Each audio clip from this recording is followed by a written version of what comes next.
Buenas tardes a todos, bienvenidos a la tercera y última sesión de esta edición de Mejores Empresas, Mejor Democracia, un foro de deliberación ética que estamos impulsando desde Tosfera con el apoyo del Instituto de la Empresa Familiar.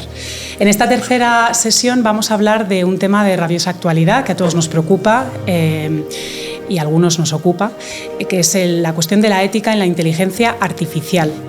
Y es un tema que yo creo que hay varios foros hoy en Madrid sobre el mismo tema.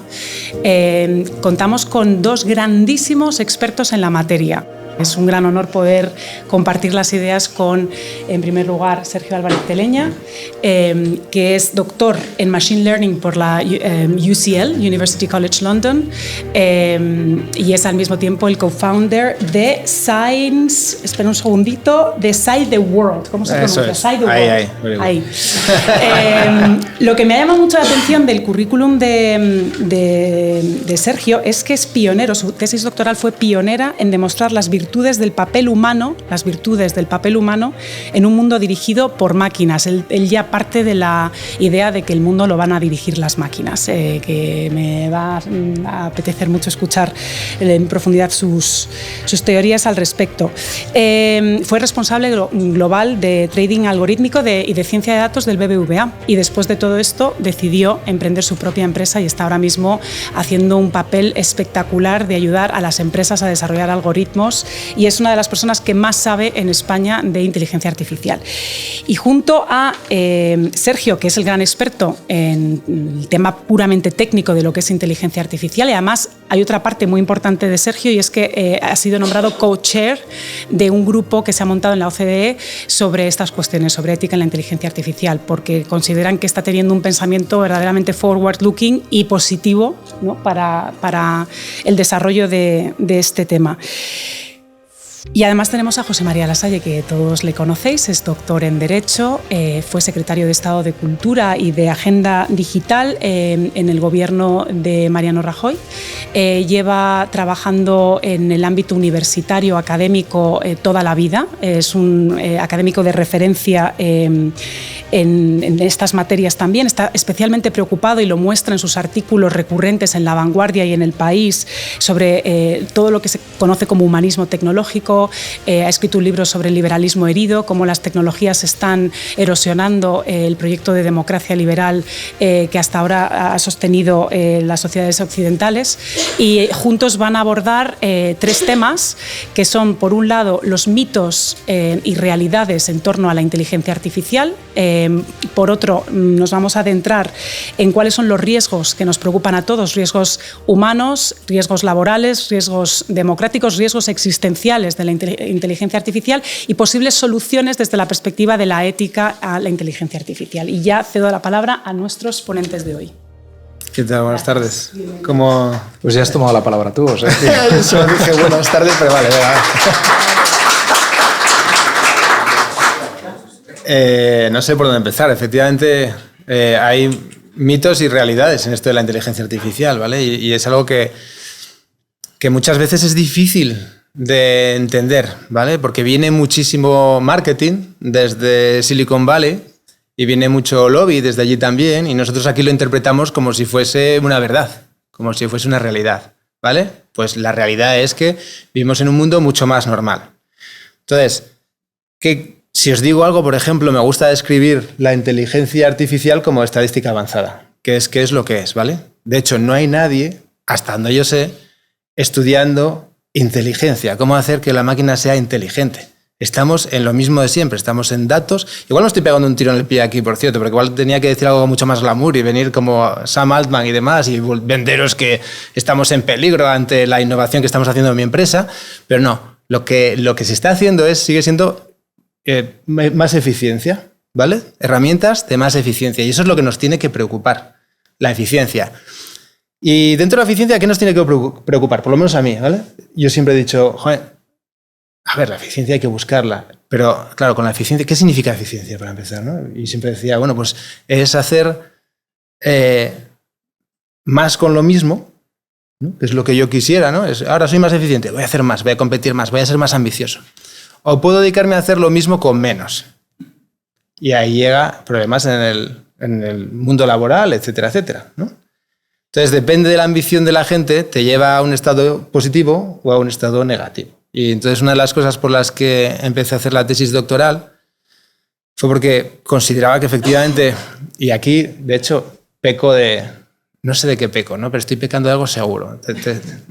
Te explico, porque decía, mira, yo controlo mucho de economía, ¿no? Yo tengo formación en el Banco de España y tal, y lo mío era la economía en realidad. Y estaba haciendo trading en Morgan Stanley y me iba muy bien y tal. Pero yo ya en 2005 me fui a Japón a investigar el rol de los robots en finanzas, ¿vale? La gente me decía, ¿dónde vas, Sergio? ¿Estás loco? Y tal. Y yo decía, es que yo de verdad creo que esto tiene sentido, ¿no?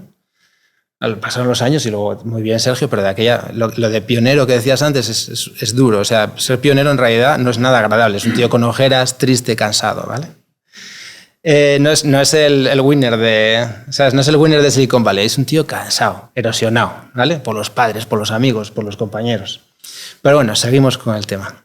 Me fui a Japón, volví, porque antes, claro, no podías investigar todo esto por internet. Tienes que ir, llegar, ver que son robots físicos y que no te sirve nada. Vuelves, sigues trabajando, empiezas a ganar dinero en trading, afortunadamente, en renta fija. Después lo haces bien y te vas a Morgan Stanley a ganar dinero en renta variable. Y de repente dices, ¿qué hago? Porque estoy viendo que estoy haciendo trading algorítmico y estoy ganando mucho dinero, ¿vale? Al final cuadrupliqué el beneficio del año anterior, ¿vale? En menos de un año ya estaba cuadruplicándolo. Y dije, si llega mi jefe ahora y me pregunta cómo lo he hecho, estoy en la calle. Y es ¿por qué? Y es porque si no se lo digo, debería estar en la calle. Bueno, para empezar, eran cuatro trucos que me di cuenta, ¿vale? Fundamental. Si se lo digo, estoy en la calle, porque lo sistematizan y ya está. Si no se lo digo, estoy en la calle por desobedecer. O desde luego no voy a tener buena carrera. Así que sí o sí estoy en la calle. Y dije, joder, pues esto de los algoritmos viene a por mí. Y yo no sé, yo sabía programar regular, ¿no? Como un economista, como un económetra, ¿vale? Tema más estadístico. Y dije, macho, me tengo que lanzar a todo esto porque veo un cambio en el mercado. Me gusta mucho la economía laboral.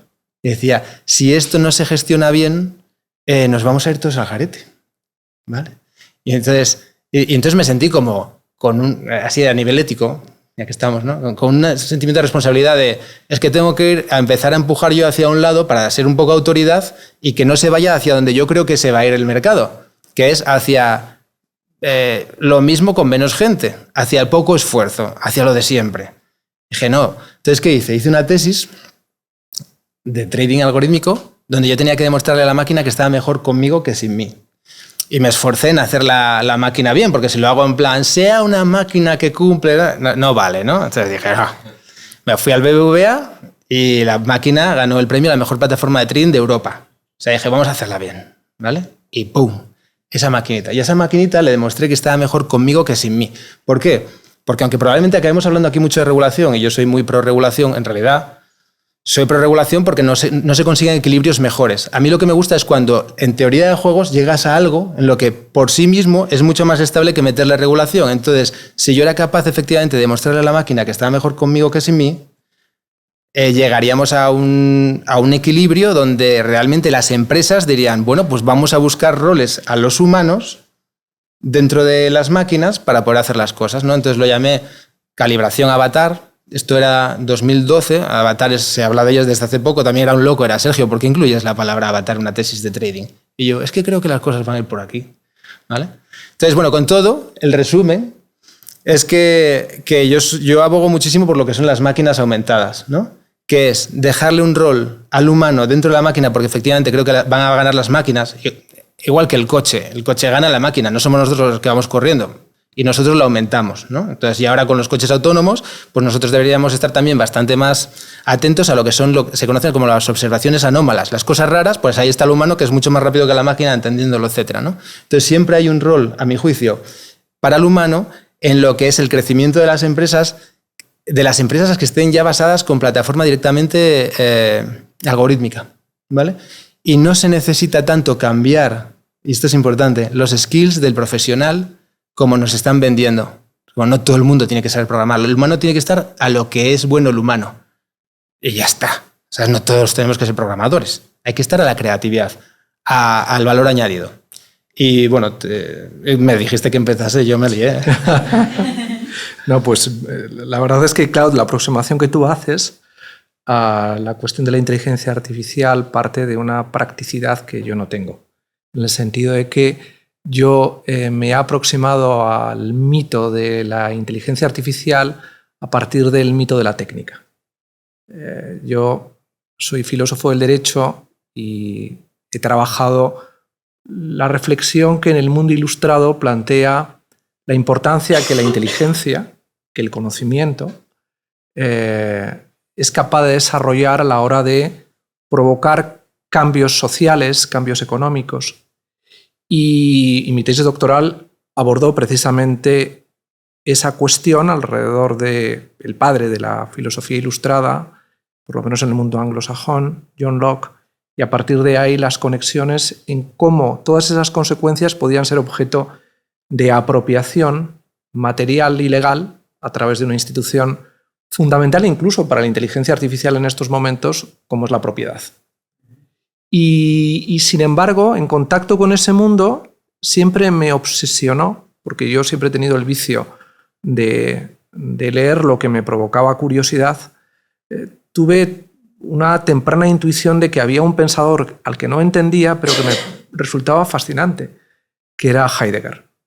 Y Heidegger, muy tempranamente, allá por los años 20 y 30, empezó a pensar en las consecuencias de la automatización de las sociedades europeas de su tiempo y la fascinación mítica que sobre la realidad de su tiempo proyectaba la máquina, que se convierte en un elemento que conecta con una tradición utópica que te remonta a la revolución moderna que nace con la ciencia, con Francis Bacon, con Campanella. Siempre la máquina está presente. Una máquina que es capaz de generar una realidad paralela, alternativa a la realidad imperfecta del ser humano y donde va secuencializando una serie de ideas que proyectan la ambición humana por alcanzar la perfección. Por tanto, yo me he ido aproximando a este mundo desde la reflexión teórica, conceptual, y cuando aterricé como secretario de Estado de Agenda Digital, después de haber estado 5 años de secretario de Estado de Cultura, traía a mi espalda todo este bagaje de inquietudes sobre la técnica y anticipé escenarios en los que la ausencia regulatoria de algo tan fundamental como derechos digitales me hizo que me asomara a promover el primer libro blanco sobre derechos digitales que luego alimentó la Carta de Derechos Digitales del actual gobierno, pero que nació de una iniciativa que yo adopté en el año 2016, cuando llegué a la Secretaría de Estado, y que dio pie a eso. Y por lo tanto me he ido aproximando desde esta visión. Y sobre todo desde el interés que me ha provocado en relación con estos mitos que comentaba, el hecho de que la inteligencia artificial ha pensado que puede imitar la capacidad humana para pensar. O mejor dicho, los que trabajan la inteligencia artificial ya han desarrollado desde hace más de 50 años toda una serie de sistemas a través de los cuales tratan de, por lo menos en su origen y en buena parte del desarrollo que ha tenido la inteligencia artificial, de reproducir matéricamente esa intuición utópica que está en el origen del pensamiento moderno, que se vincula a la ciencia y al conocimiento científico, y del que son víctimas hasta cierto punto y protagonistas los tecnólogos, que aunque no lo explicitan de una manera coherente, con una narrativa precisa, sin embargo están absolutamente embebidos por una mentalidad en la que la innovación asociada a la inteligencia artificial lo que está buscando fundamentalmente es reproducir de una manera más perfecta la falibilidad a la que propende el conocimiento humano cuando trata de pensar el mundo en sus distintos verticales, ¿no? Y es ahí donde yo creo que se produce esa confluencia entre el mito y la realidad que ha provocado como una especie de estallido social de trueno, aunque no se ha visto nada más que eso, ¿no? Como un elemento también como muy mítico, casi muy poético. Se ha escuchado de pronto una explosión en el ambiente, se ha mirado al cielo, se ha percibido que ha pasado algo, nos han revelado que hay una inteligencia artificial frente a la que hay un riesgo, y ya conectamos así, ¿te parece?, con los riesgos de sustitución en el ámbito laboral, en el ámbito de la creatividad, que tiende precisamente a generar unas tensiones sociales que se van explicitando, que se van a ir explicitando cada vez más, probablemente como un tsunami social y político, y que nos conectan mucho otra vez con el mito de la máquina, que fue la revolución industrial. Me gusta mucho que digas esto, porque en el último paper que OS y que hemos sacado desde el Centro de Excelencia, hablamos de esto, y es que es muy importante. Lo has dicho tú, entre la diferencia entre el tecnólogo y luego la narrativa, ¿no? Hay algo de lo que nadie está hablando que genera una gran miopía, muy grave, ¿vale? Para mí ahí es la madre de todas las miopías. Redes neuronales es un nombre elocuente a una técnica de variables dummy, que le ponen el nombre de red neuronal porque toma la forma de ceros y unos y dice, esto se parece a las neuronas. Redes neuronales, lenguaje, procesado natural del lenguaje. No tiene nada que ver, ni se le espera por parte de los tecnólogos, con el procesado natural del lenguaje. Es un nombre que se puso elocuente. Entonces el tema está en que los tecnólogos muchas veces hacen una técnica estadística avanzada, le ponen un nombre elocuente para que otros tecnólogos lo entiendan, y luego cuando viene alguien de fuera y empieza a construir sobre todo esto, se monta una narrativa muy compleja y que no hay nadie controlando, porque luego el debate lo manejan los que hacen la narrativa y no los tecnólogos, de nuevo. Este es el origen de todos los descontroles que yo veo, porque es como, tranquilidad, no hay redes, no existe, o sea, redes neuronales, nadie está, son variables dummy, está guay, ¿no? Que va para adelante, para atrás, le metes tres capas de neuronas, son 3 capas de variables, se relacionan, bueno, llámalo neurona, ok, pero claro, esto es una, hay una intervención de fuera dentro de la narrativa que es el que alimenta a todos los demás, que es el que paga también para que eso vaya por todas partes, que son los inversores en las empresas que dedican a esto. Es que claro, es muy potente el mensaje. Y entonces ese es el problema, se está generando un montón de confusión discutido por un montón de gente que están engañados por una terminología que si bajas de verdad a ver el código te das cuenta que aquello es estadística avanzada y dices, pero ¿por qué estamos hablando de esto? ¿Pero qué está pasando? ¿No? Y luego el regulador preocupado con aquello y luego unos tíos firmando, es que esto es muy peligroso para tal, y dices, yo no lo veo. Veo que es una herramienta de eficiencia que tenemos que gestionar y que habrá que regular, porque además es lo de siempre, ¿no? Siempre digo lo mismo con esto del machine learning. A los tecnólogos nos gusta mucho más el término machine learning que inteligencia artificial, porque es como... lo iremos regulando, etcétera, ¿no? Pero nunca pensando que aquella máquina está tomando control, porque no piensa ni se le espera que piense. De hecho, ChatGPT ha venido a poner la guinda a todo el descontrol, ¿vale? Porque es lo menos limpio y transparente que hay. ¿Por qué? Porque, por ejemplo, en econometría, ¿no? O sea, como lo más sencillito es algo que se llama regresión lineal, ¿no? Que es como tú pones una nube de puntos y en vez de coger, dices, ¿cuál es el siguiente punto? Entonces, que te coge la pendiente y dice, este punto, ¿vale? Y eso es más avanzado que una media sin más, ¿no? Que diría, la media es esta, pues este punto, ¿no? Entonces, aquí dice, oye, hay una pendiente, entonces... regresión lineal. Entonces, por eso os digo que siempre son todo medias, ¿vale? Al final, siempre es todo medias. Entonces, tú llegas con ChatGPT. Y en este caso, ChatGPT, ¿qué hace? Te busca la media de, oye, te meto estas palabritas y, pues, a ver, yo creo que lo que te va a encajar es esta estructura de aquí. Aquí es donde hace la inferencia. No hace una inferencia de conocimiento, es decir, si aquello es lógico, si está bien o mal. No, es que esto, lo que vio en la base de datos, es esto lo más probable. Y luego se hace como un pequeño ranking, es una distribución, ¿no? De lo más probable es esto, luego esto, luego esto, luego esto. Y entonces ahí viene la parte de aprendizaje reforzado que se llama, que realmente es como una serie de humanos ahí como con un lápiz ahí. Me gusta más esta, me gusta más aquella, me gusta más aquella. Pero no es más que unas palabras que quedan bien todas juntas pero que puede que tengan sentido o no en función de la base de datos, y que como nosotros estamos acostumbrados, esto es importante también, ¿eh? En esto que os decía está una cosa que se llama, para medir la calidad, teníamos un indicador que se llama R cuadrado, y llámalo X, ¿vale? Pero era como, es del 99%, y todos ahí, tal, ¿no? 99%, perfecto, tal. En esto no hay, y es un señor en su casa diciendo, esto es muy listo, hostia, esto es listo. Y entonces estamos pasando el mundo de la narrativa, eso sí que es el 99%. El 99% de la discusión es la narrativa con gente y sin indicadores para determinar si aquello es inteligente o no es inteligente. Yo os digo que ni es inteligente ni se espera porque son bases de datos. La inteligencia la tenemos nosotros, que somos capaces de pensar, siempre digo lo mismo, el outlier, la observación anómala, ahí es donde nosotros estamos dando valor, ¿vale? ¿Qué es ChatGPT? En vez de tú ir a Google, va tu cuñado a Google.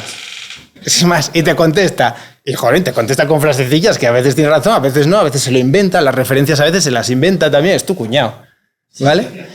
Pero bueno, ahí está. Lo que pasa es que es un cuñado, es verdad que es un cuñado de un 8/10, o sea, no es ningún, ¿vale? Entonces, te ahorra trabajo y tal, va a quitar trabajos, etcétera. Y por eso a mí me preocupa más esa parte que es realista y es un problema de verdad, en vez de enfocarnos en cosas de nos va a exterminar. Y perdona, y ya con esto concluyo un poquito. A mí me gusta, vuelvo al último artículo que escribimos, os lo recomiendo, la verdad está mal que yo lo diga, pero dice, o sea, lo titulé Inteligencia Artificial Avanzada, algo así, en plan, when applied science is not science applied.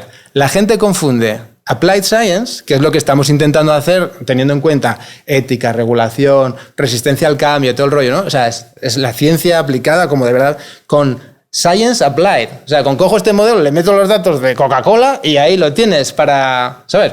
Y dices, ahí está. Y dices, no, que hay infinitos más. O sea, si quieres aplicar la ciencia en Coca-Cola, tienes que tener en cuenta 12.000 trillones de otras variables que son mucho más complejas, que mezclan ciberseguridad, regulación, microeconomía, bla, bla, bla. ¿Vale? Entonces, yo les meto mucha caña también a mí me reciben mal en todas partes. Yo les meto caña a los de negocio, yo dirijo tesis doctorales en UCL, esto que no salga de aquí, de los que vean este vídeo, mi co-supervisor es John Shaw Taylor, que es una eminencia de inteligencia artificial. Y el tío me aguanta, pero yo tengo la sensación de que no me quiere, ¿sabes? Porque él está en el mundo de Science Applied y yo estoy en el de Applied Science. Y entonces por eso los alumnos me escogen porque saben que quieren un poco tener esta parte, ¿no? Entonces es muy importante que vayamos formando un poquito la sociedad. Los riesgos son que gente que no sabe de Applied Science tenga demasiada influencia en la formación de la gente, en la sociedad y en las empresas. Antes lo comentaba, porque también cuando tú tienes esta gente de Chief Digital Officer, por ejemplo, te mete un legacy, una semillita ahí tecnológica y de forma de trabajar y tal, no sé qué, que ya se va a presentar una resistencia al cambio, ¿vale? Pero que va a estar toda mal, va a haber que cambiarla, y yo no te quiero contar si la resistencia al cambio es difícil, la resistencia al cambio ya es aquello el no va más, ¿no? Entonces, para mí estamos destruyendo oportunidades, ahí sí que estamos destruyendo oportunidades. Sí, lo que pasa es que yendo a la aplicación, esto pasa como cuando se produjo la revolución industrial. La máquina no tiene capacidad para pensar por sí misma, ni la máquina tiene capacidad para sustituir directamente al ser humano. Pero la máquina introducida en una estructura y en una organización económica tiene efectos sociales que pueden ser devastadores, que es lo que pasó con la revolución industrial. Tardamos 100 años en corregir las desigualdades que generó la prosperidad provocada por la aparición de la máquina y todo lo que representó como transformación y liquidación del antiguo régimen, que realmente se produce con la aparición de la revolución industrial. No es la revolución francesa la que acaba con el antiguo régimen. Quien acaba con la economía agraria es la revolución industrial y la máquina. Pero evidentemente libera una prosperidad extraordinaria que cambia el mundo, altera toda la estructura social, urbanística, cultural, de distribución física de recursos, hace posible realmente una lógica antropocénica en el sentido más literal del término. Es decir, cambia el mundo y genera evidentemente unas urgencias por parte del legislador de atender regulatoriamente, pues desde el problema del trabajo infantil hasta la extensión finalmente de la educación y la creación realmente de mecanismos que hagan posible una prosperidad socializada. Y tardamos 100 años en construir un New Deal que permitió generar un pacto capital-trabajo que reordenó lo que la máquina fue capaz de liberar. Ahora mismo, la aparición de la inteligencia artificial o el desarrollo de todo lo que está representando la revolución digital, ¿no? Todo lo que es la transformación de la revolución digital, implica, de pronto, que 5.500 millones de seres humanos tienen un dispositivo inteligente que está generando un mercado de futuros vinculados a la previsión del comportamiento humano que, plataformizada en empresas, está generando un capitalismo postindustrial que es el capitalismo cognitivo y que está generando unas bases de desigualdad y al mismo tiempo de prosperidad absolutamente extraordinarias, pero sin reparto. El capital financiero está evolucionando a un capital algorítmico y el trabajo está pasando de un elemento físico a un elemento online de plataformas. Y todo eso está generando al mismo tiempo un mundo en el que la información, no a través del ser humano, sino a través de las máquinas, está generando conocimiento artificial. Yo soy de los que cree que vamos hacia un modelo de civilización artificial que no hay que obstaculizar, porque creo que el conocimiento y una nueva epistemología artificial va a hacer mucho mejor lo que antes los seres humanos hacíamos a través del conocimiento humano, porque se va a aproximar a la infalibilidad y, por tanto, a muchos de los errores de los que se desprenden consecuencias sociales muy problemáticas. El problema está en cómo gestionar la transición crítica que vamos a vivir en 2 o 3 décadas y que va a producir unos cambios sociales extraordinarios. Porque, por ejemplo, IBM Watson, la inteligencia artificial que conoces, está haciendo posible que ahora mismo un juez del Tribunal Supremo norteamericano tenga toda la construcción del precedente judicial sobre el que solo el juez tiene que decidir.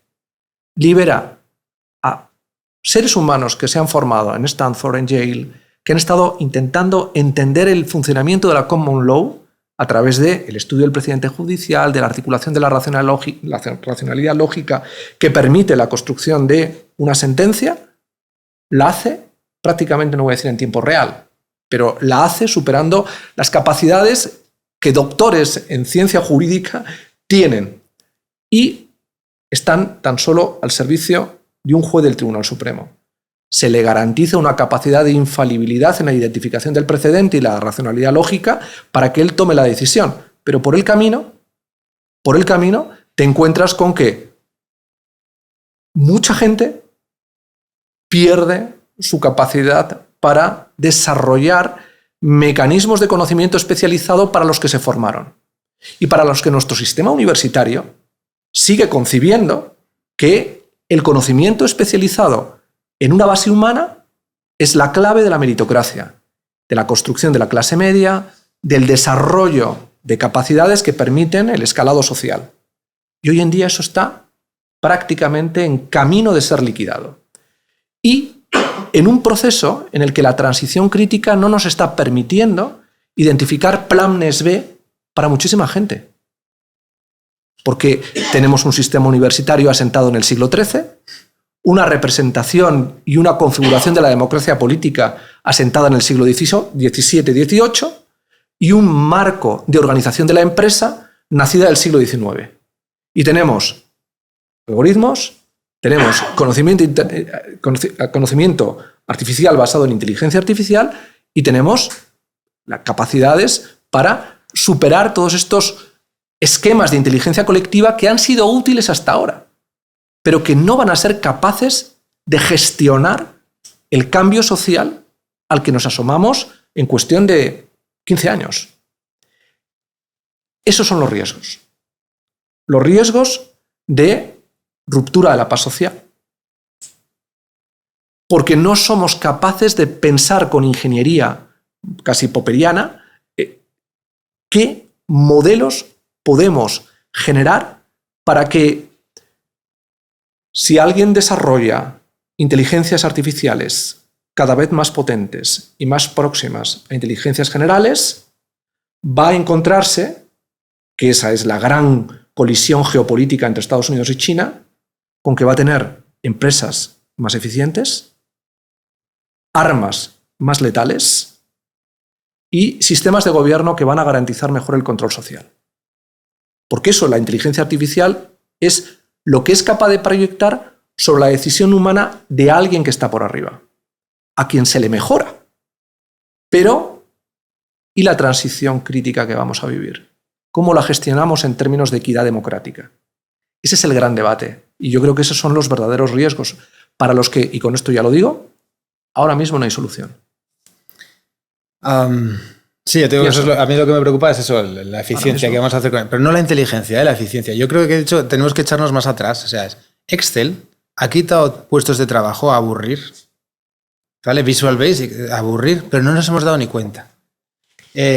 Google, pero si antes había que ir aquí a la biblioteca, a la CNMV, tal, al Banco de España, a coger no sé qué. O sea, todo eso generaba pues, el taxi, todo lo que tenías que hacer, eso se acabó con Google. Esto es lo mismo porque no es inteligente. O sea, yo entiendo, suena más que como que hay mucha más urgencia si piensas en inteligencia. Mucho más lento que todo esto. Mira, te explico. Estamos, o por lo menos yo lo veo así, que ojo, que hay un paper muy bueno de esto. Pero ahí mismo lo ponemos también, que es, mira, yo he ido muy a mi bola, ¿no? Como te dije antes, me fui a Japón, no sé qué. A mí me gusta el reto intelectual, ¿vale? Y me lío la manta a la cabeza. Entonces, o sea, soy uno de los primeros en aplicar econometría en empresas, ¿vale? Ahí ya vi yo que había mucho cambio. En Gas de Asturias 2001 le hice la predicción de demanda de gas, que eso era de lo primero de Europa, ¿vale? Antes de acabar la carrera incluso. Luego hice unas prácticas en Arcelor, ¿vale? Donde sistematicé una cosita, que era una señora cada 2 semanas se iba desde donde está la fábrica de Arcelor hasta Oviedo a llevar un papelito al Banco de España, ¿vale? Y yo simplemente hice una Excel y la señora no tenía que ir hasta allá, ya luego se tomaba el café, no sé qué, desayunaba. Una vez fui con ella, era divertidísimo.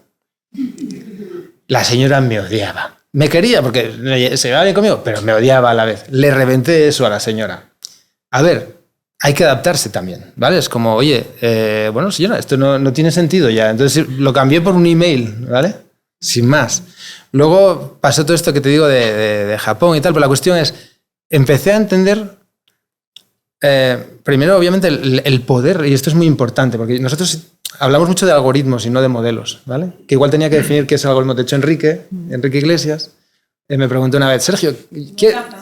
No el cantante. No, el expresidente del BIT. Sí, el expresidente Enrique Valentín Iglesias. Me preguntó una vez, Sergio, hablas mucho de algoritmos, ¿pero qué es un algoritmo? Y me quedé pillado, ¿vale? Porque es como, wow, define un algoritmo. Ahora ya tengo una definición, ¿vale?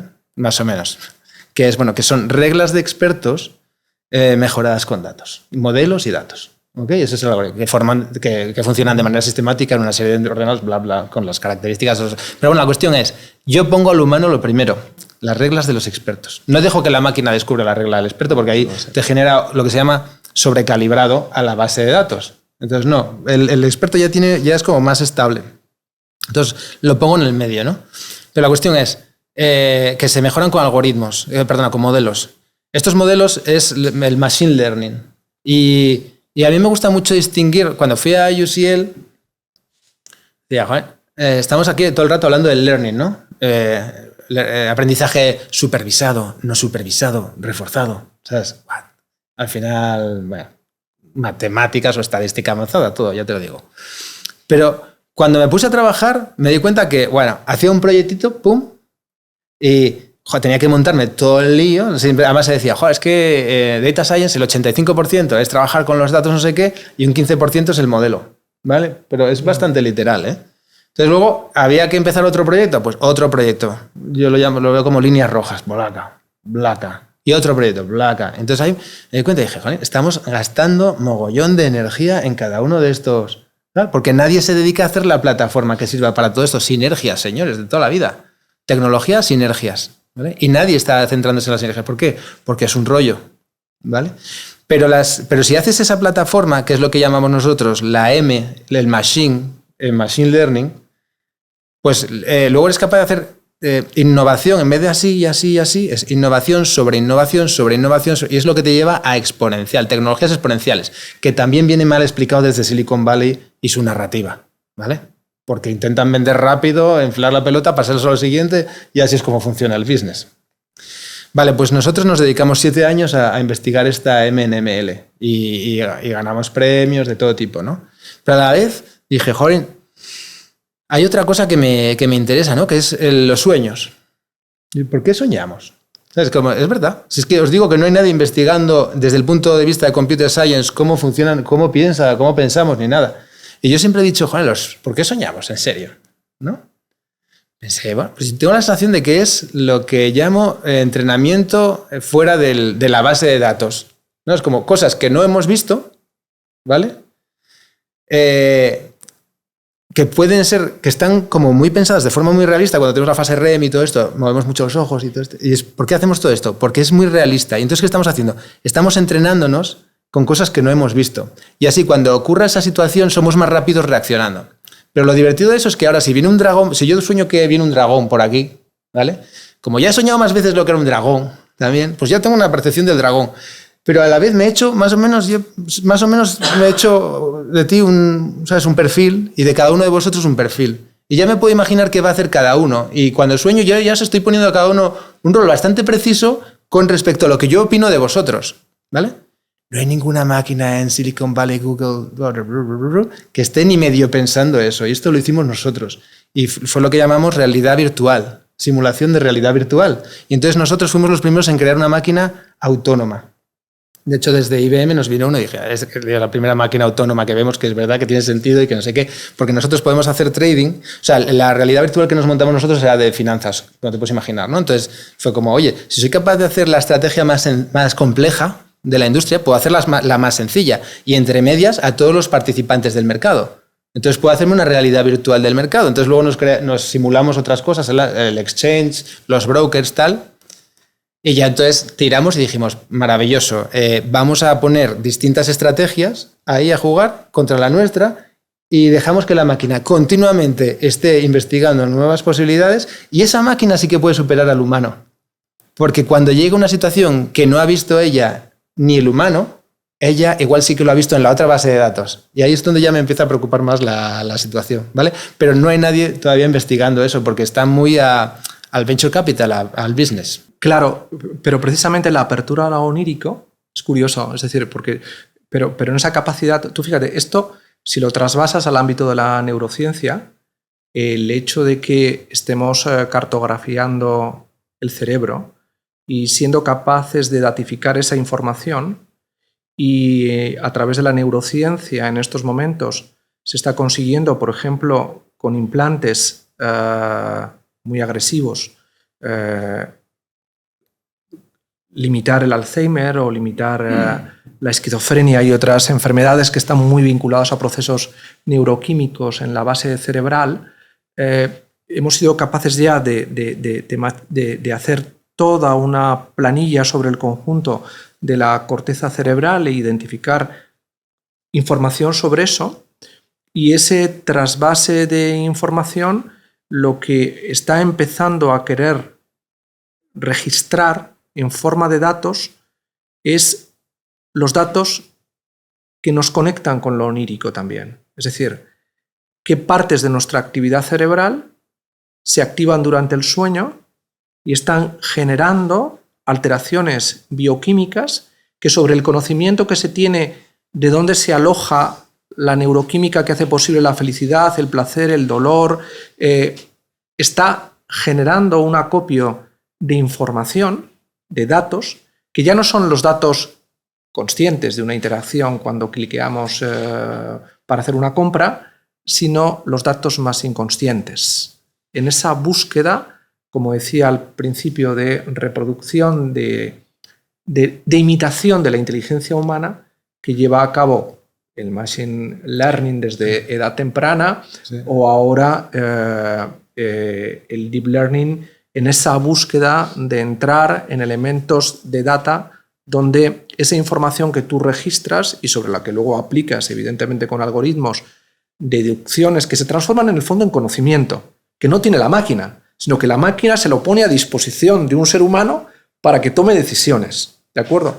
Pero en ese tránsito de gestión de la información en conocimiento, que es lo que ha fundamentado nuestra civilización. Es decir, siempre el ser humano, nosotros, cada uno de nosotros, está permanentemente gestionando información.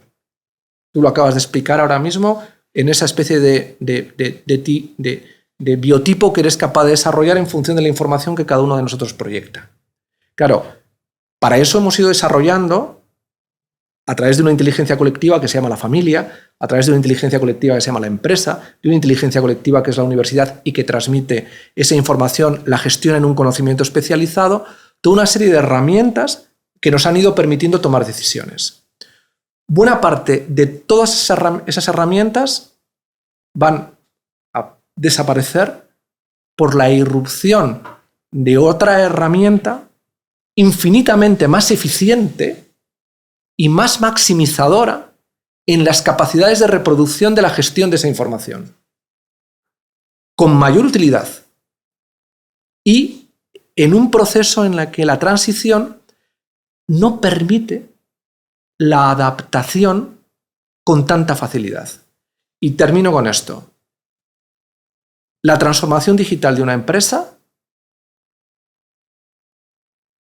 no consigue que la base del valor del trabajo humano incremente la retribución por su calidad. En términos medios. Sí lo incrementa en los términos directivos, sí, pero no en los términos medios. Cuando se produce una transformación digital de una empresa, el valor asignado al trabajo dentro de los activos patrimoniales de la empresa decrece. Eso porque porque baja la capacidad de conocimiento del ser humano.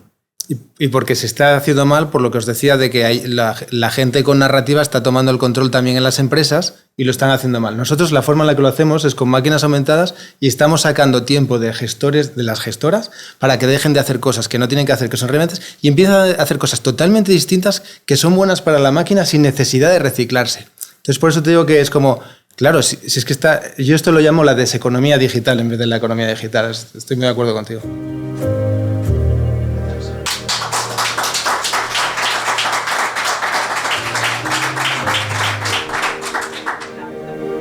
España y Europa, en cualquier caso, tiene elementos asociados a la economía, asociados a la defensa, asociados a la salud, asociados a un montón de elementos donde la gestión de los datos aporta posibilidades de generar un enorme valor, pero también es verdad que aporta ciertos riesgos de si haces esas cosas de manera descontrolada. Entonces pensamos que tendríamos que tener gente en ese equipo que sea capaz de entender no tanto las consecuencias, que son muy difíciles de llevar a cabo, pero sí entender qué tipo de reglas o qué tipo de condiciones se pueden pactar para en determinadas circunstancias intentar minimizar o optimizar los resultados, no minimizar los riesgos, optimizar los resultados.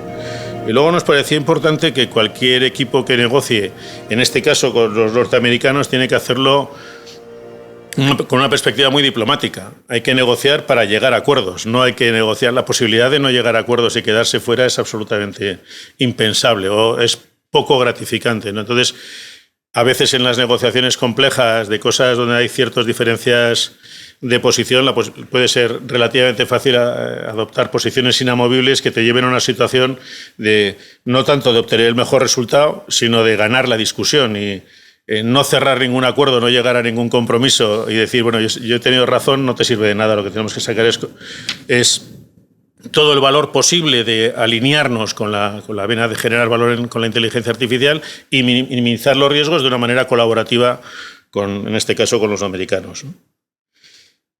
Y luego la siguiente era una discusión más interesante no, en el que, bueno, quizás nos es difícil ver qué nos da más miedo. Si la incontinencia humana, que es el fruto de todos los males, pero con la cual hemos llegado hasta donde estamos ahora, o la potencia de fuego para bien y para mal, que parece que puede tener la inteligencia artificial aplicada en determinadas condiciones, ¿no? Entonces, si la inteligencia artificial se desarrolla dirección Skynet, Terminator, pues por supuesto que da mucho miedo. Otra cosa es que pensemos que eso hoy por hoy tengamos la sensación de que se nos va a descolocar desde esa perspectiva, ¿no? Pero yo creo que sí, un poquito la cuestión era, tenemos un desconocimiento enorme, yo no me sabría posicionar, creo que el equipo no sabríamos posicionarnos en si algo nos da más miedo al otro. Mi opinión personal es que, por lo que escuchamos, probablemente no muy documentado, la inteligencia artificial tiene un potencial de fuego enorme para lo bueno y para lo malo, y por tanto a mí me genera, en la parte negativa me genera miedo. Y con la incontinencia humana pues lo hemos pasado muy mal, ha pasado 2 guerras mundiales, de todo, pero ahí estamos sobreviviendo porque en cierta medida el ser humano, ante el miedo al daño propio y demás, pues tiene ciertos elementos de regulación, ¿no?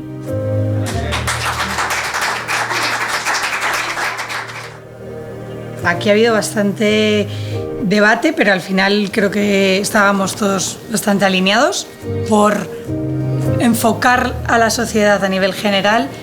Lo primero que has mencionado, el tema de la formación, la educación, las universidades, incluso llegaríamos a los colegios, ¿no?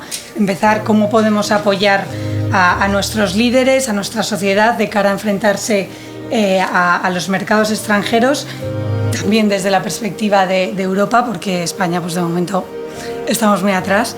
Entonces, la formación es clave.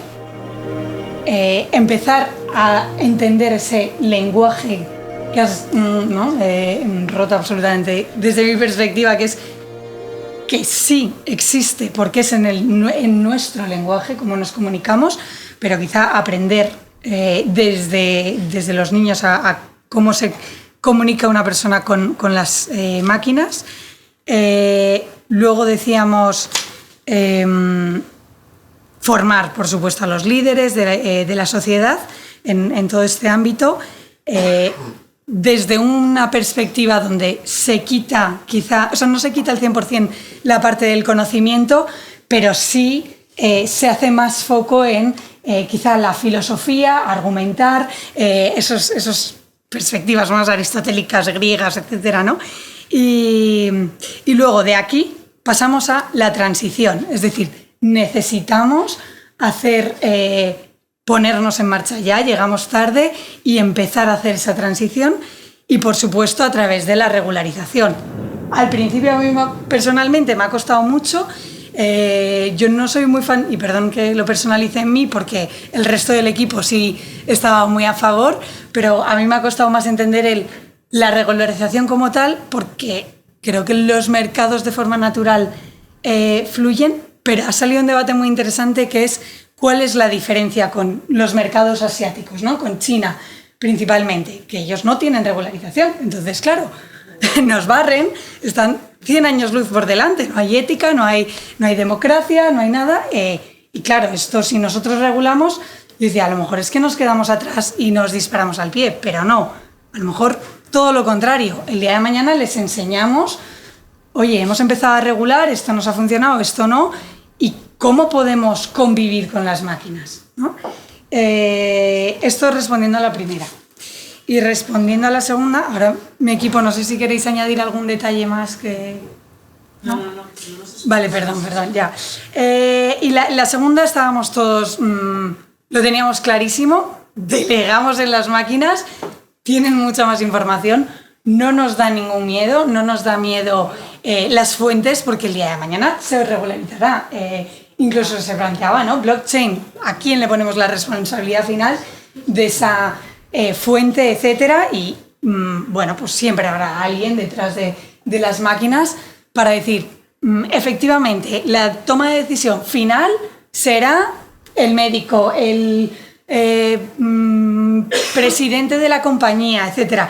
Pero en un principio, y se corregirán esos sesgos, ¿no? Oye, pues a día de hoy tenemos unos sesgos, evolucionaremos, no pasa nada, estamos en ello.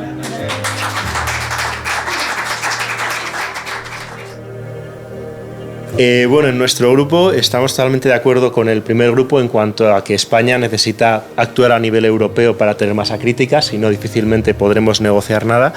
Y por no repetir los puntos, iría directamente a las diferencias. Creemos que Europa tiene un punto de valor añadido muy interesante en cuanto a la protección de los ciudadanos, que son quienes generan los datos que van a ser atractivos para las empresas norteamericanas o chinas que quieran operar en este espacio.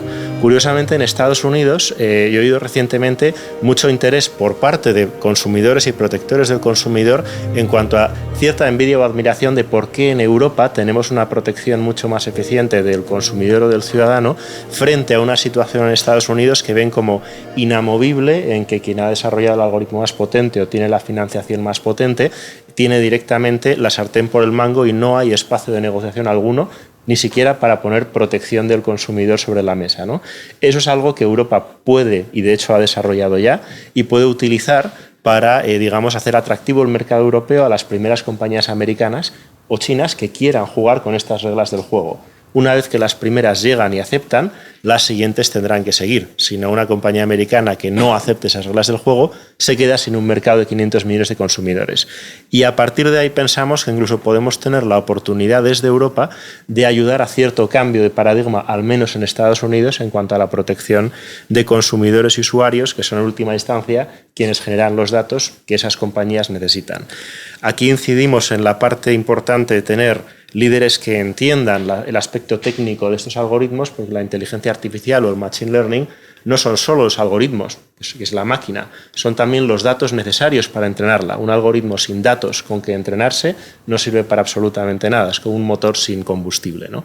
Entonces seamos conscientes del gran atractivo, del gran activo que tenemos para hacer esa negociación, digamos, favorable a nuestros intereses. Eso en cuanto a la parte puramente de puertas afuera. De puertas adentro es esencial que estos líderes entiendan el impacto en el mercado laboral que tienen las revoluciones tecnológicas de este ámbito, en la inteligencia artificial, la algoritmización, digitalización, etcétera, para actuar en dos ámbitos. En el ámbito de los más jóvenes, la educación, llevándola en la medida en que sea posible a la familiaridad con estas tecnologías para poder implementarlas en nuestro modelo productivo. Y en cuanto al gran riesgo de las revoluciones industriales, la parte de cuáles son los trabajadores que se pueden quedar obsoletos, cómo nos aseguramos de no dejar a nadie atrás en esa revolución para que, pues, como decía José María, no nos lleve otros 100 años corregir las desigualdades que esto pueda generar, ¿no? Y por último, cambio de modelo productivo. Si podemos, dentro de nuestros debates en nuestras sociedades, elegir hacia dónde queremos llevar nuestro modelo productivo, no insistamos tanto en cosas que quizá ya dominamos, como el turismo o ciertos tipos de modelo de poco valor añadido, y hagamos el esfuerzo de redirigirnos hacia modelos de alto valor añadido, aunque eso implica decisiones, pues, que colectivamente pueden ser más fáciles de tomar que mirando simplemente intereses individuales, ¿no? Y luego la segunda pregunta, en cuanto a ¿es la máquina peor que el humano incontinente? Nuestro punto de vista es que la máquina es pura automática, es decir, no tiene conciencia alguna. No, hemos tenido un debate interesante en la diferencia entre la inteligencia artificial y la consciencia artificial. No existe tal cosa como la consciencia artificial, no entendemos la humana como para intentar diseñar una sintética, con lo cual todas las inteligencias que tenemos hoy artificiales son puramente automáticas. Simplemente van a amplificar lo que les metamos, ¿no? Si lo que les metemos realmente como input de datos humanos va dirigido a la mejora social, económica, etcétera, lo que haga la máquina lo amplificará. Pero también si el input, y aquí hemos discutido aplicaciones, sistema judicial, decisiones comerciales, incluso militares de todo tipo, si los datos que ha iniciado originalmente la actividad humana son los que se usan para entrenar a la máquina necesariamente va a replicar los sesgos que los humanos tenían cuando generaron la actividad que luego usamos para entrenar a la máquina. Con lo cual, aquí los humanos nos llevamos la peor parte, sí, claramente es la parte más peligrosa. Corre de nuestro lado, pero también supongo es opción nuestra corregirlo.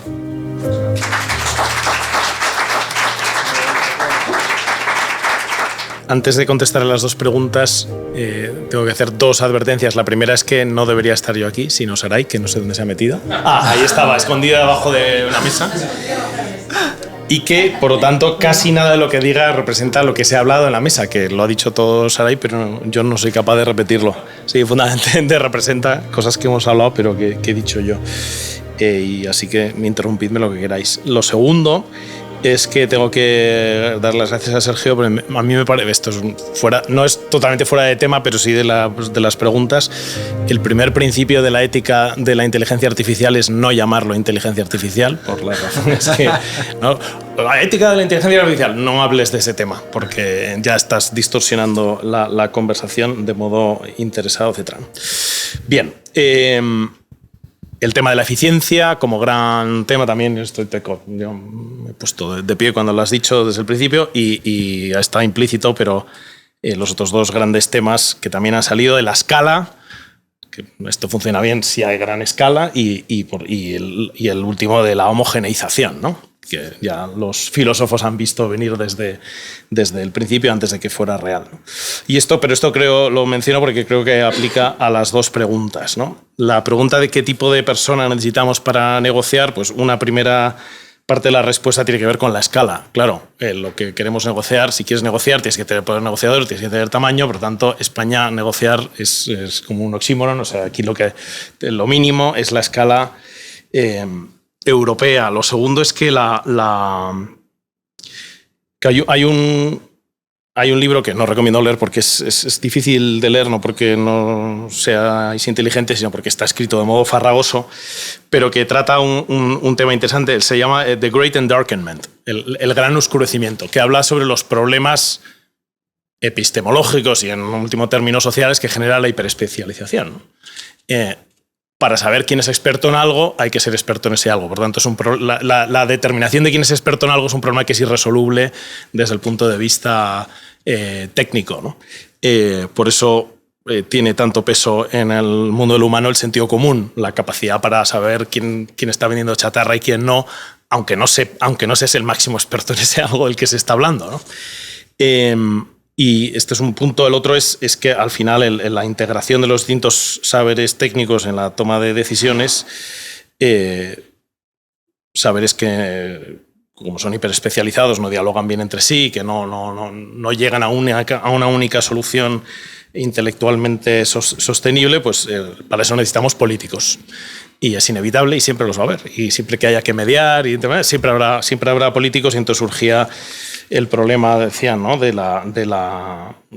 Una pregunta sobre la capacidad de entender, ¿no? El ser experto, que pienso que tiene algo más que ver con tener sentido común para entender de lo que se está hablando, que con ser el máximo experto, y luego el problema de la representación, ¿no? O sea, que tú en nombre de quién estás ahí, porque al final, entre las distintas opciones técnicas posibles, cada una tiene unos vencedores y vencidos, o una distribución de costes y de beneficios que plantea un problema no solamente técnico, sino de justicia, y eso exige legitimidad y responsabilidad por la decisión tomada y tener que mantener los apoyos que uno tenía al principio o después, y para eso no hay currículum vitae de UCL que soporte la legitimidad de una decisión costosa, ¿no?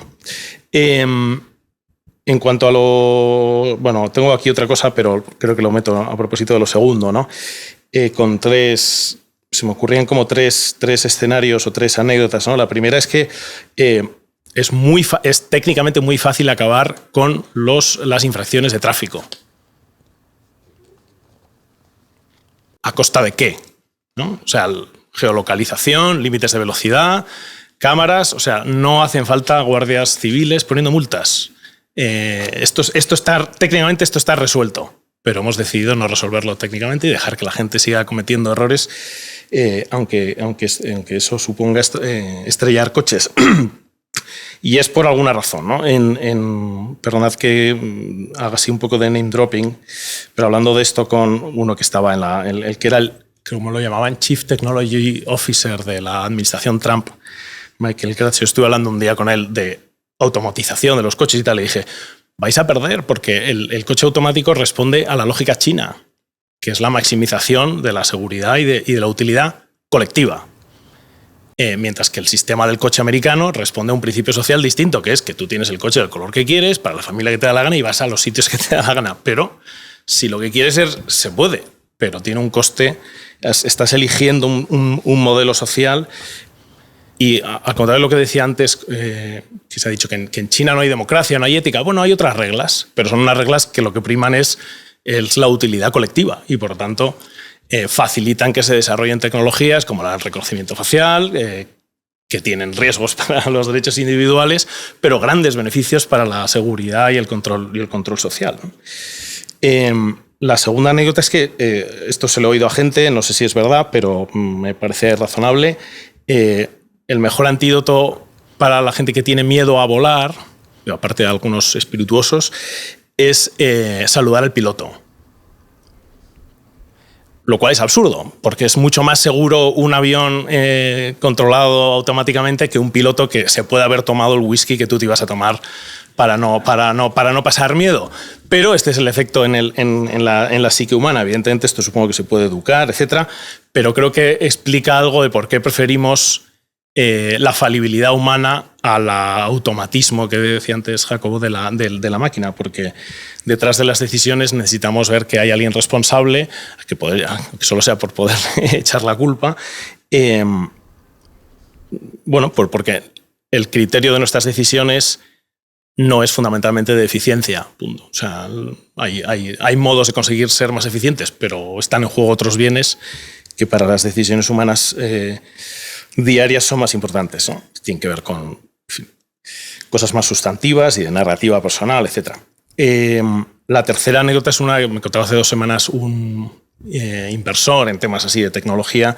No sé hasta qué punto esto es verdad, pero en resumidas cuentas, ellos en una empresa han desarrollado una máquina y tenían que ¿cómo se dice? Diseñar, en el caso de que falle, cómo falla, por aquí o por acá, ¿no? Si falla por aquí, muere el ingeniero. Si falla por acá, mueren los obreros. ¿No? Típico dilema de estos, trolley car dilema, pero en fábrica. ¿Qué quería la empresa para la que hacía la máquina? Que la máquina fallara del lado de los obreros, porque es mucho más caro sustituir al ingeniero. ¿Qué decidieron ellos? Esto va a ser random, ¿no? Bien. Y por último, yo creo que esto no lo hemos mencionado, pero también creo que hay 2 cosas, no tengo ni idea de esto, pero por intuición, que una cosa es la infalibilidad en el caso concreto, donde seguramente en muchísimos ámbitos una máquina, un algoritmo, como lo llamáis, tiene menos falibilidad, pero otra cosa es el riesgo sistémico, que creo que en algunos casos al menos aumenta muchísimo en el caso de que haya una integración de datos, de procesos y de toma de decisiones, que sería efectivamente mucho más eficiente, pero cada vez que fallara, mucho más grave también, ¿no? Gracias. Como ya muchos ha dicho, voy a intentar dar un poco el marco que hemos intentado de definir. Entonces, en la parte primera, ¿de qué podemos aportar? Pues, lo hemos estructurado un poco en las 3 partes, ¿no? O sea, una parte que nos debe preocupar es cómo fomentamos crear ideas en este marco nuevo de digitalización, en este marco nuevo de inteligencia artificial al que vamos. Otro es cómo implementar esas ideas y desarrollarlas. Y otro, yo no he tenido nada que ver en es cómo regularlas. Vale. En la parte de cómo crear ideas, pues lo obvio, ¿no? O sea, nos preocupa cómo la flexibilidad, y esto sí que es muy mirando a España, también a Europa, la flexibilidad de nuestro marco educativo, de nuestra educación, para fomentar qué es lo que se va a demandar en el futuro. O sea, claramente no se va a demandar acumulación de conocimientos, porque esto lo podemos sustituir con unas herramientas, pero tenemos que identificar pues, qué tipo de capacidades, qué tipo de skills queremos que tenga la gente y que sean de valor añadido en el nuevo entorno donde tienes muchas más herramientas posibles para hacer las cosas. Y también nos debe preocupar cómo se mantiene, y esto tiene que ver con lo que decía José María en su intervención, cómo se mantiene todo este proceso creativo, que muchas veces lo basamos en mucha acumulación de conocimientos y que probablemente, dado que no vas a tener este proceso educativo de acumulación de conocimientos, tenemos que ver cómo fomentar esta parte creativa, esta parte de diseño, ¿no? Entonces, en esta parte de cómo cambiar y cómo crear ideas, pues es importante dar una vuelta y pensar en ello. No tenemos ninguna solución, pero sí hemos intentado identificar bien los problemas.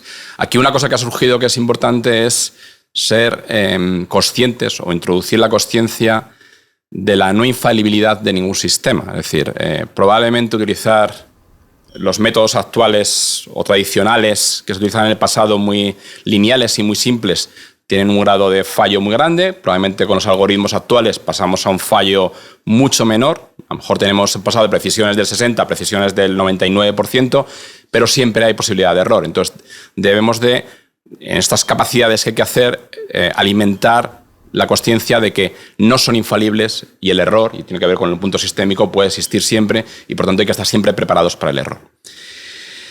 La segunda parte es cómo implementar las ideas, y aquí lo que han surgido varios nombres de varias gente, incluido Sergio, que son expertos en temas de Machine Learning, muchos españoles, pero curiosamente pues no hay un entorno, no hay un grupo, no hay una manera de canalizar, implementar grupos o crear consorcios o crear proyectos conjuntos, ¿no? Entonces, probablemente dar una vuelta a cómo hacer que se creen, que se den estructuras, que haya instrumentos, que haya herramientas, no sé si sandboxes o lo que sea, que puedan fomentar que se desarrollen y que tengan a escala nuevos proyectos. Y luego la parte de la regulación, que aquí es donde creemos que realmente Europa tiene un elemento diferencial, porque somos conscientes de los riesgos y somos conscientes de que cuando hay innovación hay que sentar unas normas para que no se cree demasiada tensión y se hagan insostenibles esos procesos de innovación. Europa es muy bueno en hacer regulaciones. Viendo y reflexionando sobre la propuesta que hay ahora encima de la mesa, sobre el reglamento de inteligencia artificial, que prevén aprobar antes de que acabe la comisión actual, tiene cosas buenas, como que es que hay que tener en cuenta que depende para qué uses la inteligencia artificial, los algoritmos, tiene distintos elementos de riesgos. Pues a nadie le importa que me expliquen muy bien cómo me reconocen el documento de identidad de modo automático y no tengo que utilizar a una persona para que chequee que soy yo quien soy, pero sí que me preocupa cómo lo utilizan para tomar una decisión médica. Entonces, esto lo hace muy bien, distingue qué casos tienen riesgos y qué casos no. Y luego hay cosas que son mejorables, que hay que ser más inteligentes a la hora de hacer la regulación. Y bueno, está en proceso de discusión y probablemente se pueda avanzar. Por ejemplo, tener en cuenta bien todos los trade-offs, ¿no? Y aquí yo ponía el ejemplo del crédito. Es decir, el crédito, a la hora de dar el crédito está entre los elementos de alto riesgo y que hay que pedirle muchas cosas para utilizar un algoritmo para denegar o no un crédito. ¿Por qué? Porque un valor que queremos preservar es que a la persona le pueda explicar por qué le deniego un crédito. Pero cuando le deniego un crédito, o cuando le doy un crédito con mucha más precisión y predigo mucho mejor que le puedo dejar de dar o no un crédito, frente a hacerlo con un modelo más sencillo pero que se equivoque más, pues si no permito utilizar el algoritmo porque no le puedo explicar el motivo, tampoco puedo ser más preciso, ni puedo evitar que le den crédito a personas que pueden no poderlo pagar. Entonces, ahí hay distintos valores que no es fácil comparar y que a la hora de implementar este tipo de normativa pues hay que tener en cuenta muy bien todos los trade-offs, ¿no? Con lo cual, tener una buena visión holística en la regulación es bastante importante. Luego, ya yendo, y acabo, que hay ganas de pasar a la siguiente fase, yendo más a la máquina frente al objeto, aquí nos hemos centrado sobre todo en ver los riesgos que hay, ¿no? Por la parte del uso, de mayor uso de la inteligencia artificial. Riesgos de transición, que ya han salido aquí bastantes. Tenemos un mundo que con la globalización ha pasado a externalizar y a pasar a otros países trabajos no cualificados. Ahora, con la venida de una oleada de más uso de herramientas, hay trabajos cualificados que quedan fuera y, por tanto, también pierden el empleo. Todo esto viene añadido a muchas herramientas que tienen un gran proceso de concentración vertical y horizontal y que controlan mucho más los mercados y la cadena de valor. Y viene adherido a una gran precarización del empleo, ¿no? Con lo cual, esta transición, que también ha surgido mucho en el panel, pues es una transición que hay que gestionar. Es decir, cómo toda esta gente la reciclo, qué le fomento que tengan, todas las tensiones que surgen, pues hay que tenerlo en cuenta, ¿no?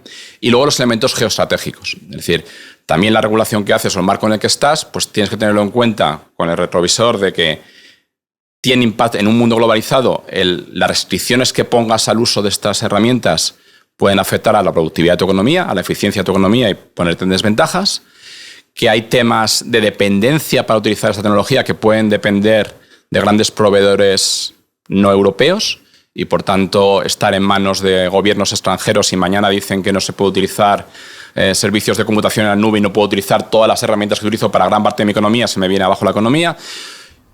Hay cosas de privacidad o de tener los datos dentro de los países que son importantes para seguir manteniendo el uso, aunque otros gobiernos digan otras cosas.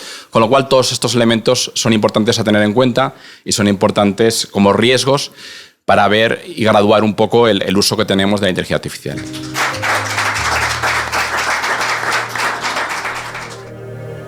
El debate que teníamos consideramos que es esencial que se tenga en los entornos sociales un debate base cero para de ahí generar criterio y conocimiento que luego se eleva a los interlocutores de los escenarios globales. Por supuesto, la escala es la europea, estamos hablando de actores globales a todos los efectos, regulatorios, mercados, etc. Y en esa cuestión, en ese debate previo que consideramos que tiene valor y genera conocimiento, el tema de movilidad ha sido introducido porque siempre lo introduzco, ¿no? Porque además se repiten los temas de tráfico y movilidad en todos los escritos, de un tipo y de otro, y es una cuestión además donde tenemos ya hace décadas planteadas las cuestiones y con ciertas conclusiones, que es el tema de las evidencias científicas, el papel del modeler o technician y del policymaker y las trampas que hay respecto a las evidencias científicas. El modeler mete datos para que salgan unos ciertos resultados. Desde los años 40-50, en los años 2009, 2010, 2011, ha habido una nueva oportunidad a esto, donde el tema de gobernanza es clave, el proyecto de Unoya, ¿no? Donde estuvo BBV y otro. Por tanto, la cuestión es debate como estos, donde se genere conocimiento que se filtre hacia arriba para los interlocutores correspondientes, y en términos de capacitación, formación profesional. Decíamos algunos, otros no tanto, teníamos discusión, pero formación profesional al estilo alemán previo al universitario. Y para terminar, lo último, la incontinencia aristotélica. De nuevo vuelve a aparecer la movilidad, el caso de Estocolmo y el caso de tantas ciudades donde se sabe lo que hay que hacer, pero no se hace porque se estima que es impopular, y está demostrado por varias vías, y hay casos que en algún caso hemos mencionado, donde la gente es capaz de entender mucho mejor eso que supuestamente el político no hace sabiendo qué es lo que hay que hacer porque es impopular. Caso de Estocolmo, peaje de Estocolmo, donde IBM se pone la medalla y lo llama tecnología, y en realidad la tecnología es lo accesorio, lo importante es lo previo. Para terminar, no todo funciona por lógica de la eficiencia en nuestra vida, hay lógicas divergentes, la de la eficiencia y la de no necesariamente la eficiencia, que tiene que ver con muchas cuestiones de la vida clave. Incluso hemos hablado del elogio a la imperfección, trabajo de nuestro amigo, que decir, es un tema un poco desarrollado, pero es que la eficiencia en algunos casos sí que depende más proporcionalmente de la máquina, con un complemento humano, pero en otros casos no. Es el componente humano el más importante, que la máquina depende. El caso del Tribunal Supremo es evidente, los informes de los letrados parlamentarios ni os cuento, que se fallan mucho más que en el tema del cost law y de los precedentes, pero en todo caso, y terminamos, es que en esos casos donde la máquina es el elemento esencial y el complemento humano es el creativo en dosis, digamos, menores, todo eso está basado en siglos de conocimiento humano, que son todas las sentencias y los conocimientos y los jueces Holmes que ha habido a lo largo de la vida. Y esto tiene casos similares en el mundo de la ingeniería, del urbanismo, del conocimiento vernáculo, de la medicina y de tantas cosas. Muchísimas gracias.